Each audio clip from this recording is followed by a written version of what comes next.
I am 31 years old and identify as non-binary, she/they. I present as feminine, so female pronouns are fine with me. Today I am officially 36 weeks pregnant. A few months ago I started having severe health issues. I get these severe chest pains and high heart rate. Since elevated heart rate is normal during pregnancy, each doctor shrugged their shoulders and told me to lay down, and they never addressed the chest pains and the feeling that I was having a heart attack. After 2 months my husband and I found a solution. If anyone is interested, it was low sodium levels.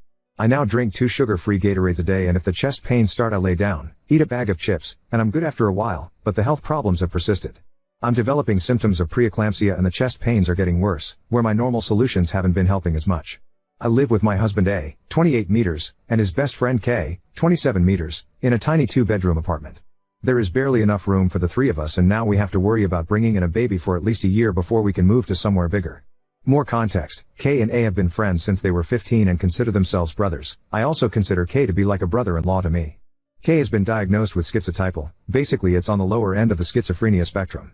He also has almost no life experience. He's learning about etiquette in the world, what to say in specific circumstances, asks us if someone says or does this, what does that mean, etc. 3 weeks ago K brought an overnight guest over, L, 35F.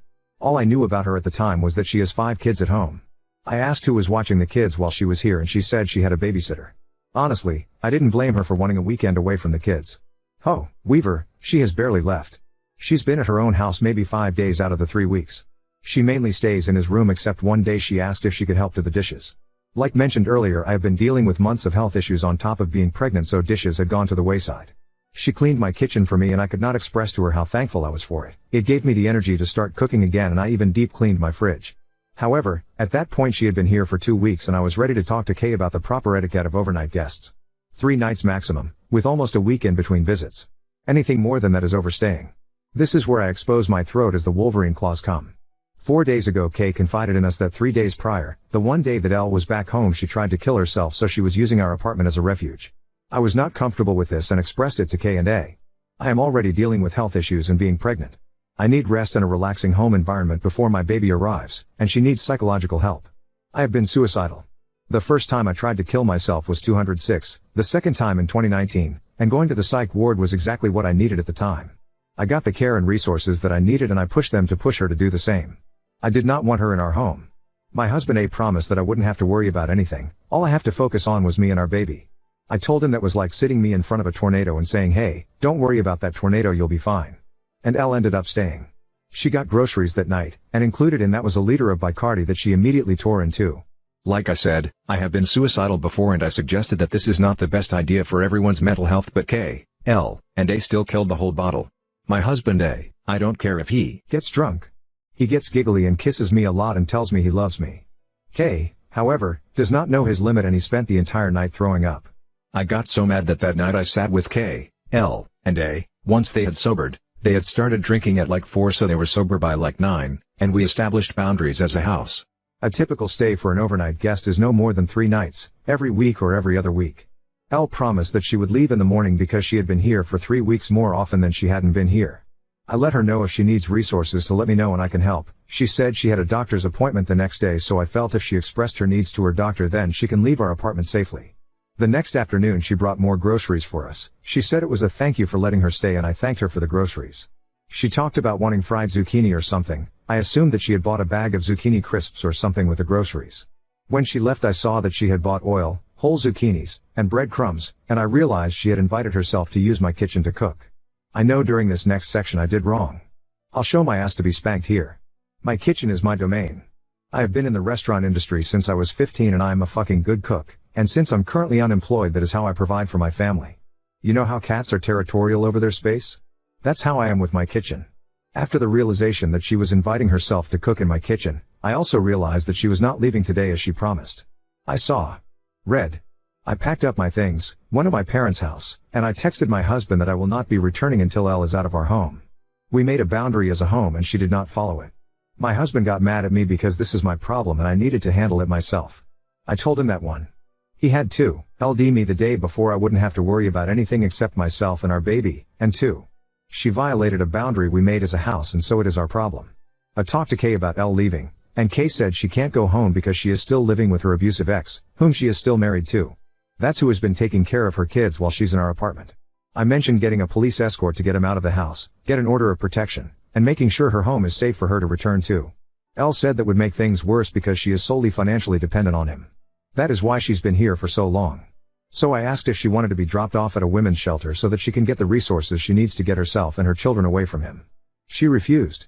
At this point I have dinner with my family, I decompress, I get my anger under control, I talk out the situation, and I'm feeling better. I called my husband at this point. He pointed out that it wasn't okay with me to delegate my problems to him when I'm the one with the problem. I agreed. Instead of making him talk to K and L, I should have done it myself. However, I still think that since she still went back on a promise and crossed a boundary, that we as a home collectively have a problem. Yesterday I was so stressed I went to sleep at 4 a.m. I woke up at 7 a.m. and kept cycling the situation in my head. I felt like a monster for kicking an abused suicidal woman out of my house. However, I did not consent to her being here. I expressed that I did not want her here more than 3 nights in a row, and we offered her solutions that she refused. It got so bad that I had the worst cardio episode to date. My husband was ready to call an ambulance and we both thought I was going to die. I finally got my heart rate under control and was able to go back to sleep for a few hours. I woke up in a good mood, feeling better. I had rehearsed what I was going to say to L. I was going to sit her down and tell her why I didn't want her in my home. When I got up and saw her still here saying she couldn't find her driver's license, I realized that I shouldn't have to sit and explain my piece. We gave her resources that she refused, we asked her to leave and she didn't for the 2nd day in a row, and I shouldn't have to explain myself. I am 8 months pregnant and I just wanted peace in my home again. Last night Kay asked me if she could stay one more night to make sure she has a safe space to go when she leaves. I spent a long time thinking and I said she could stay one more night if that meant she had a safe space to go. It is now the day Kay said she would be gone.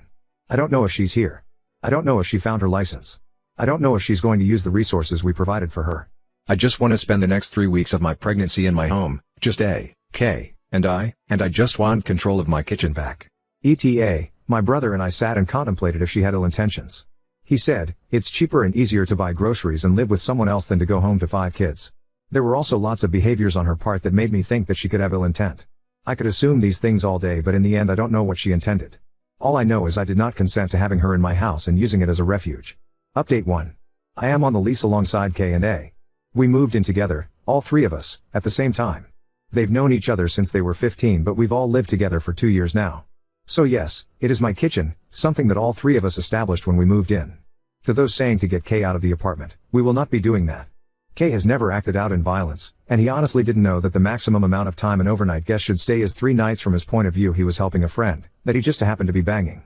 When we all first moved in together, we should have established this with him, but we didn't, and now here we are. I added the context of K's mental state to show that he definitely could be taken advantage of here, and as each day passes I think that's what's happening. I agreed when we first moved in with my husband and K that K can stay with us for as long as he likes. Sometimes he needs help remembering to eat and just needs a little help and support in his life. When we bring up issues with him, he's always good about trying to fix things. To the commenter who said my husband is a dillweed, you are correct, he acted like a dillweed here. When I got home from my parents' house we sat and had a long come to Jesus talk, and now his rhetoric has changed. Especially when he saw how this was affecting my health. He changed his tune real fast and he wants her out of our apartment as badly as I do. I'm also glad that people are stating what I've been saying since the beginning. It sounds like she's using him so that she doesn't have to take care of her 5 kids anymore. She is comfy and cozy in our peaceful home, and based on her behavior she is trying to slowly move in with us. I will admit, the fact that A and K saw nothing wrong with this made me feel like I was going crazy. As soon as L leaves, we're having another house meeting to talk about why I was so upset, and how we're going to act from now on. I'm also going to be asking K not to have any overnight guests here until we move into a bigger place. I want to rest and recover and raise my baby without having to worry about anyone K brings home. And to those who said this situation is dangerous to my health, you were right. A few hours after this post I found that I could not calm down and felt something was wrong. I checked my blood pressure and it was 168/98. My husband and I ran to the ER where it calmed down to 140/90, enough for the doc to be concerned, but they released me. I have had perfect blood pressure my whole life, so for it to be consistently 140 is making me even more stressed. And while we were at the hospital we got a call from K. Guess what? Elle still hadn't found her license and was still in our apartment. Elle says she's going to have a friend come get her car and herself at 8 a.m. sharp tomorrow morning. At this point I need to remain calm. I just took deep breaths and all I said was okay. If I do anything else I'll put myself and my baby at risk. Update 2. I would like to go up to bat for my husband. At the beginning of this week, back when we just thought she was a suicidal abused woman, my husband had no problem with her staying as long as she'd like, because if she's here, she's not being abused at home.